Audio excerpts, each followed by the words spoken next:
तो माता जी का जोधपुर रा भगत है भाई, कोई 7म 8म 9म 14 कोई एक दिन तय करो मिलजुलर, और उस दिन देवी की कृपा को पाने के लिए इस महामाया महाशक्ति के श्री चरणों में अपनी हाजिरी, अपनी प्रार्थना, अपने निवेदन को समर्पित करने के लिए।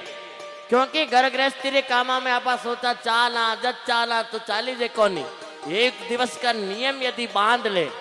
एक माताजी महाराज के भक्त हैं, सारस्वत ब्राह्मण हैं, बीकानेर रहते हैं, और उन्होंने 20-25 वर्ष तक एसबीआई के बैंक मैनेजर के रूप में देशनोक में कार्य किया। पहले तो प्रतिदिन आते थे, फिर आयु भी बढ़ने लगी, बैंक से ट्रांसफर भी हो गया, तो उन्होंने शनिवार का नियम पकड़ लिया।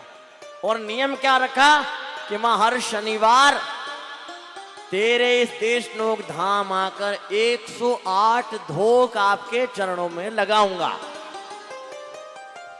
मैं बहुत बाल समय से उनको देख रहा था, लेकिन कभी ध्यान नहीं गया कि ये शनिवार आते हैं। सोचा कभी कभी आवे, कहीं ठकुन है कहीं ठकुन नहीं है, माँ के खूब भक्त आते हैं। अभी लगभग 6-8 महीने पहले और अधिक वृद्ध हो गए, और कोई टैक्सी से उनके कुछ हाथ पे हल्की फुल्की चोट भी लगी हुई थी। शनिवार को आए हुए थे, चोट लगी देखी तो मैंने पूछा, जय माता जी करी, उन्हें प्रणाम किया। मैंने कहा मेरा नाम डॉक्टर करणी है, माँ की कृपा से माता जी की कथा को गाने का मैं प्रयास कर रहा हूँ, आप इतने पुराने भक्त हो। क्योंकि मैं बाल्यकाल से ही माँ के चरणों में रहा हूँ, माँ के पुराने भक्तों ने इस दास को खूब आशीर्वाद दिया है। आदरणीय आज के पूजा यजमान संतोष माँ जी साहब विराज रहे हैं। बहुत छोटे काल से आप नवरात्रों में देशनोक गाया करते थे। आपके सुपुत्र मिक्कू बना भी माता जी महाराज की सेवा में बुहारी काढ़ा करते थे, माँ के धाम में कोई भी सेवा के लिए तत्पर रहा करते थे।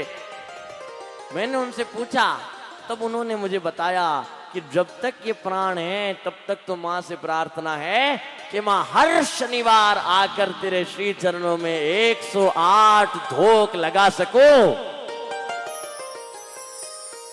इसलिए जोधपुर के भक्तों से मेरा निवेदन है कि माता जी अरदास करो, और जच्चे जी की तिथि कोई शनिवार कोई रविवार किसी एक दिन का नियम ले लीजिए, और हर महीने माँ के श्री चरणों में पधारिए।